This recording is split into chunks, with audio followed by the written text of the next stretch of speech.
PTT 2023 को target करके हम वो क्वेश्चंस कलेक्ट करके ला रहे थे जो पिछले एग्जाम में 2-3 बार रिपीट हुए हैं और आगे भी रिपीट होने की संभावना है। उन प्रश्नों को चुनकर हम आपके सामने लाए हैं।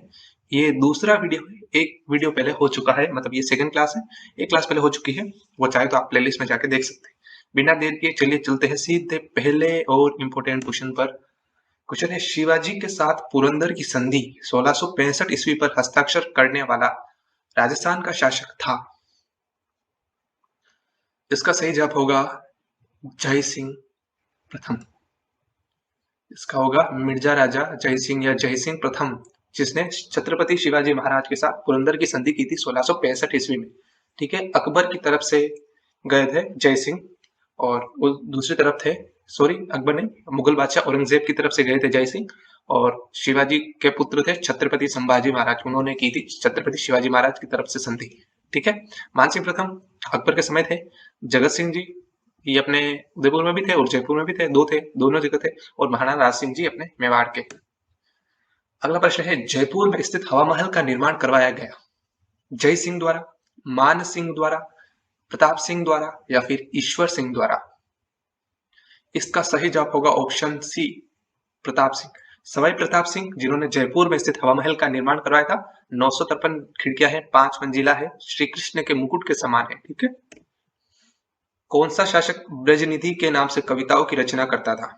सवाई जय सिंह, सवाई प्रताप सिंह, सवाई मानसिंह या भगवंत दास?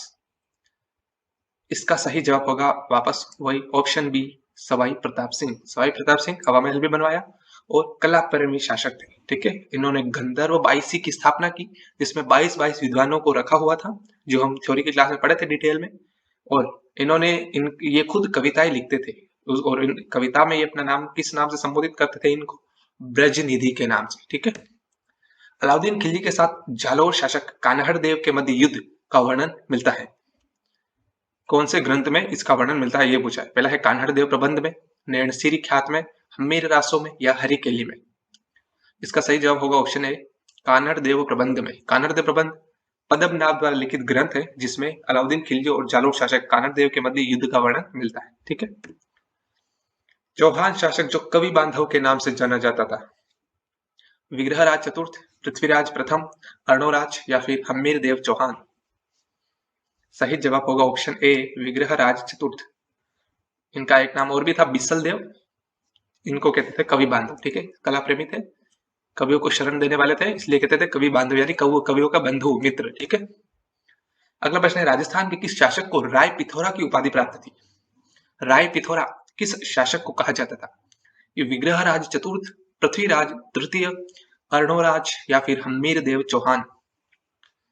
इसका सही जवाब होगा ऑप्शन बी, पृथ्वीराज तृतीय।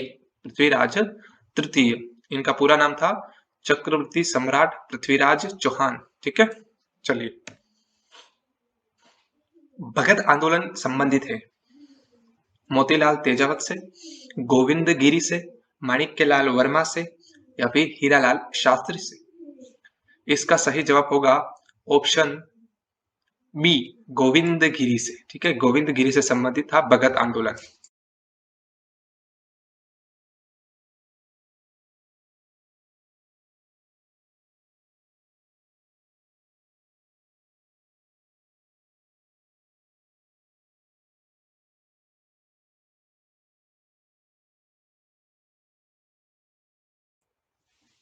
किसे महात्मा गांधी के 5वें पुत्र की संज्ञा दी जाती है? हीरालाल शास्त्री को, जमनालाल बजाज को, महादेव देसाई को या फिर गोकुल भाई भट्ट को? इसका सही जवाब होगा ऑप्शन बी, जमनालाल बजाज। जमनालाल बजाज को कहते हैं गांधी जी का 5वां पुत्र। जैसलमेर का गुंडा राज पुस्तक के लेखक हैं सागरमल गोपा, जमनालाल बजाज, महादेव देसाई या फिर हरिदेव जोशी? सही जवाब होगा ऑप्शन ए, सागरमल गोपा। जैसलमेर प्रजामंडल से संबंधित है, जिनकी जेल में हत्या करवा दी थी जैसलमेर के शासक ने। इन्होंने जेल में ही रहकर पुस्तक लिखी थी, जैसलमेर का गुंडा राज। ठीक है, अगला प्रश्न है, राजस्थान के एकीकरण के समय जोधपुर के शासक थे? Option A, Hanumant Singh, B Bhim Singh, C Man Singh या फिर डी भूपाल सिंह? इसका सही जवाब होगा ऑप्शन ए, हनुमंत सिंह। ठीक है, जोधपुर के अंतिम शासक भी थे और राजस्थान के एकीकरण के समय भी शासक थे। ठीक है, और हनुमंत सिंह जोधपुर को पाकिस्तान में मिलाना चाहते थे। ठीक है, वो तो ठीक है, सरदार वल्लभ भाई पटेल और अपने वीपी मिश्रा जी ने मिलके क्या किया, इनको समझा बुझा के भारत में एकीकरण करवाया, वरना आज जोधपुर वाले पाकिस्तान में होते और आटे के लिए लड़ रहे होते। जोधपुर वालों की किस्मत अच्छी है, ठीक है, आटा नहीं मांगना पड़ता उनको। चलिए, हाँ, भीम सिंह जी ये तो दोनों जगह थे, अपने जोधपुर में भी थे एक शासक और अपने मेवाड़ में भी थे, महाराणा भीम सिंह भी थे। ठीक है, मान सिंह दो तीन थे, मान सिंह जयपुर में भी थे, जोधपुर में भी थे। ठीक है, और भूपाल सिंह जी थे मेवाड़ के महाराणा भूपाल सिंह। ठीक है, जो अंतिम शासक थे उदयपुर रियासत के। 1949 1949 ईस्वी में गठित वृहद राजस्थान का प्रधानमंत्री किससे बनाया गया? जमनालाल बजाज को, हीरालाल शास्त्री को, हरिभाऊ उपाध्याय को और माणिक्यलाल वर्मा को। आपको ट्रिक याद होगी, 18 25 18 30/15 2601। ठीक है, 1949 चौथा चरण था जिसमें राजस्थान का प्रधानमंत्री बनाया गया था हीरालाल शास्त्री को। हीरालाल शास्त्री को बनाया गया था राजस्थान का प्रधानमंत्री। ठीक है, उस समय प्रधानमंत्री कहते थे। चौथे चरण के बाद जब सातवां चरण हुआ, सॉरी, चौथे चरण के बाद प्रधानमंत्री को मुख्यमंत्री कहने लगे और राज्य प्रमुख को राज्यपाल कहने लगे। ठीक है, चौथे चरण तक तो प्रधानमंत्री ही कहते थे मुख्यमंत्री को। ठीक है, टोंक एक मुस्लिम रियासत है राजस्थान की, उसके संस्थापक कौन थे? हसन खां मेवाती, अमीर खां पिंडारी, मिर्जा राजा मानसिंह या फिर वजीरउद्दौला। इसका सही जवाब होगा ऑप्शन बी, अमीर खां पिंडारी, जिसने स्थापना की थी टोंक रियासत की, एक मुस्लिम रियासत राजस्थान की एकमात्र। ठीक है, वह जिला जो 100 द्वीपों के जिलों के नाम से जाना जाता है, कौन सा जिला है जिसे 100 द्वीपों वाला जिला कहते हैं? डूंगरपुर को, उदयपुर को, अलवर को या फिर बांसवाड़ा को। इसका सही जवाब होगा ऑप्शन डी, बांसवाड़ा। ठीक है, बांसवाड़ा को कहते हैं 100 द्वीपों वाला जिला। ठीक है, माही नदी है, 100 माही, 2-3 नदियां बहती है, जाखम वगैरह, तो उसमें टापू बने हुए बहुत सारे, इसलिए उसको कहते हैं 100 द्वीपों का जिला। चलिए, कर्क रेखा किस जिले से नहीं गुजरती है? जयपुर से, डूंगरपुर से, बांसवाड़ा से या फिर नन ऑफ दीज। इसका सही जवाब होगा ऑप्शन ए, जयपुर से नहीं गुजरती। ठीक है, कर्क रेखा राजस्थान के 2 जिलों से गुजरती है, डूंगरपुर और बांसवाड़ा से। ठीक है, जिसमें भी डूंगरपुर में थोड़ी ही है, बांसवाड़ा में है मेन। तो ठीक है, बांसवाड़ा और डूंगरपुर ये भी पूछ सकते भाई कौन से जिले कर्क रेखा पर स्थित है, तो डूंगरपुर बांसवाड़ा। ठीक है, और कर्क रेखा की लंबाई कितनी है राजस्थान में? 26 किलोमीटर। ठीक है, राजस्थान कितने राज्यों के साथ सीमा साझा करता है? 4, 5, 6 या फिर 9? कितने राज्यों के साथ सीमा साझा करता है? ठीक है, इसका हो गया 4 या फिर 5 या फिर 6 या फिर 9।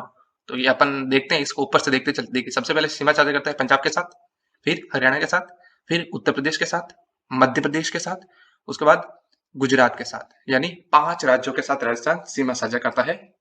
ठीक है, बी ऑप्शन। क्षेत्रफल की दृष्टि से राजस्थान का सबसे बड़ा और सबसे छोटा जिला है? जैसलमेर दौसा, बीकानेर उदयपुर, झुंझुनू धौलपुर या फिर जैसलमेर धौलपुर। इसका सही जवाब होगा ऑप्शन डी, जैसलमेर और धौलपुर। सबसे बड़ा जैसलमेर, सबसे छोटा धौलपुर। राज्य का सबसे आर्द्र जिला कहलाता है? आर्द्र जिला समझ रहे हैं, जहाँ सबसे ज्यादा वर्षा होती है, वो आर्द्र। एक उदाहरण बता रहा हूँ, आर्द्र अलग होता है, वर्षा वाला अलग होता है, लेकिन अपने समझ रहे हैं। ठीक है, लॉजिकली समझने की कोशिश कर रहे हैं भाई, जहां पर ज्यादा पानी होगा वही तो ज्यादा आर्द्र होगा। आर्द्र यानी गीला समझ लीजिए एक तरह से। ठीक है, नमी ज्यादा हो जहाँ पे, वो। जयपुर, झालावाड़, झुंझुनू या फिर अलवर। इसका सही जवाब होगा ऑप्शन बी, झालावाड़। ठीक है, झालावाड़ में सबसे ज्यादा वर्षा भी होती है और सबसे ज्यादा पानी होगा तो नमी होगी, और नमी होगी तो आर्द्रता बढ़ेगी। ठीक है, अब जैसलमेर से तो आर्द्र रहने से वहां तो वर्षा, बारिश का आता पता ही नहीं है। ठीक है, इसलिए किस जिले में अरावली का विस्तार नहीं है? जयपुर में, बीकानेर में, झुंझुनू में या अलवर में? किस जिले में अरावली की पर्वतमाला के हिस्से नहीं है? तो इसका जवाब होगा ऑप्शन बी। ठीक है, बीकानेर। बीकानेर तो मरुस्थलीय क्षेत्र में आता, उसमें अरावली का कोई लेना देना नहीं। ठीक है, बनास नदी का उद्गम स्थल है जयपुर में, राजसमंद में, चित्तौड़गढ़ में या फिर अलवर में?